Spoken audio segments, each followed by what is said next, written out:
Morning. Yoga क्लासहून आल्या आल्या लगेच छानशी तयार होऊन किचनमध्ये आली, कारण आज चंपाषष्ठी असल्यामुळे मला भरीत भाकरीचा नैवेद्य करायचा होता.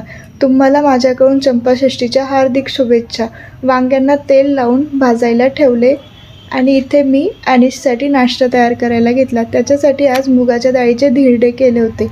त्याला नाश्ता भरवून लगेचच मी किचनमध्ये आले भरताच्या तयारीसाठी. इथे छानशा मिरच्या भाजून त्या बारीक करून घेतल्या.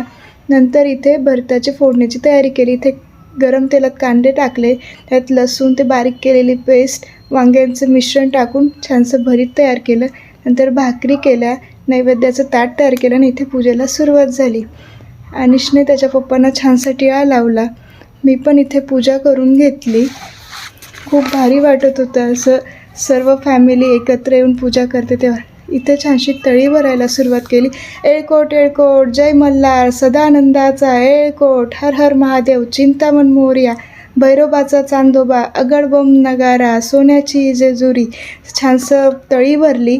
नंतर अनिशचे पप्पा इथे नैवेद्य दाखवत होते देवांना. त्यांनी नैवेद्य दाखवला. अनिशने इथे खूप एन्जॉय केलं. नंतर त्याने छानसा पाय पडला. आजसाठी एवढंच. भेटू आपण पुढच्या ब्लॉगमध्ये.